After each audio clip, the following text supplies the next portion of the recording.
बात रायपुर की करेंगे, जहां कांग्रेस की सूची को लेकर बीजेपी के आरोपों पर पीसीसी चीफ दीपक बैज का एक बड़ा बयान सामने आया, जहां उन्होंने कहा कि कांग्रेस में कहीं पर भी ऐसी स्थिति नहीं है। 10 अक्टूबर के बाद कांग्रेस की सूची आएगी, जिन स्थानों पर सिंगल नाम तय है उस पर भी मुहर लगेगी।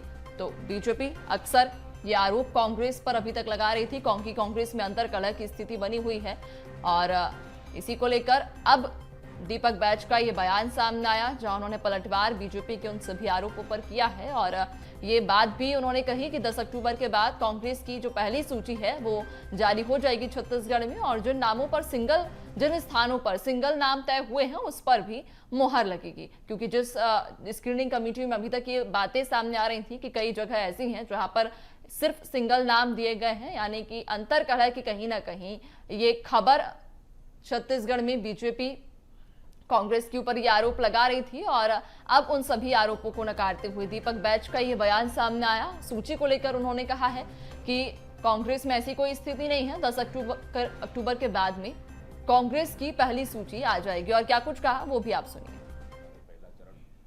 अब कहीं पे भी कांग्रेस पार्टी में ऐसा स्थिति नहीं आया है। हम लोग टिकट वितरण का प्रक्रिया स्टेज बाय स्टेज कर रहे हैं। स्क्रीनिंग कमेटी का काम पूरा हो चुका है पहला चरण का।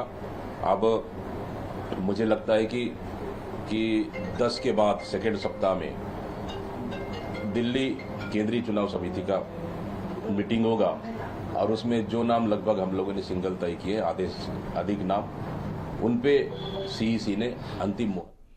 और ज्यादा जानकारी लेंगे, संवाददाता शिखर हमारे साथ रायपुर से जुड़ चुके हैं। शिखर, देखिए कांग्रेस में अभी तक जो आरोप बीजेपी लगाती आ रही है कांग्रेस के ऊपर कि कांग्रेस में अंतर्कलह की स्थिति है, टिकट को लेकर संशय की स्थिति बनी हुई है, सामंजस्य कांग्रेस के भीतर नहीं है। लेकिन अब जब बयान दीपक बैज का सामने आया कि 10 अक्टूबर के बाद कांग्रेस की पहली सूची जारी हो जाएगी।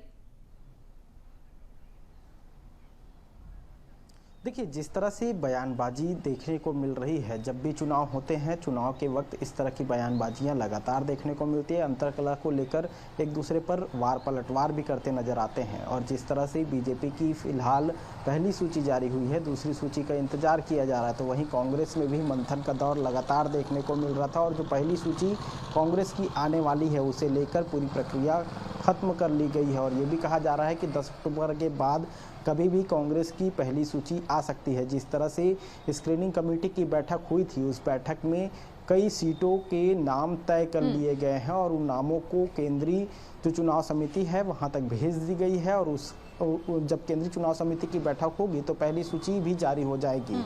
इसके साथ ही अगर बात की जाए तो दूसरी सूची को लेकर भी मंथन का दौर लगातार जारी है। जिस तरह से कांग्रेस चरणबद्ध तरीके से आगे बढ़ती हुई नजर आई, ब्लॉक स्तर से आवेदन मंगाए गए, उसके बाद उसे जिला स्तर पर भेजा गया, फिर राज्य स्तर पर वो आवेदन आया और उस पर चर्चाएं भी होती हुई नजर आई थी। बीते दिनों जिस तरह से स्क्रीनिंग कमेटी की बैठक हुई, उसमें पहली सूची को लेकर मंथन किया गया था, और उस पहली सूची में नाम तय कर लिए गए हैं और उसे सेंट्रल कमेटी तक भेजा गया है। ये जरूर कहा जा रहा है कि कांग्रेस की पहली सूची जल्द ही जारी हो जाएगी। बिल्कुल शिखर, ये कहा तो जा रहा है कि जल्द ही जारी हो जाएगी। कई बार तारीखों का ऐलान किया गया, इससे पहले भी सितंबर में हमने देखा था कि कांग्रेस की ओर से 6 सितंबर 7 सितंबर ये तारीखें तय की गई थी, लेकिन फिर वो तारीखें आगे बढ़ती गई। बैठकों का दौर लगातार जारी। अब जब एक बार फिर से ये तारीख दी गई है कि 10 अक्टूबर के बाद में सूची जारी हो जाएगी, देखने वाली बात होगी कि क्या आखिर इस तारीख पे कांग्रेस सूची जारी करती है या फिर ये तारीख भी और आगे बढ़ जाएगी। तमाम जानकारी साझा करने के लिए आपका बहुत शुक्रिया।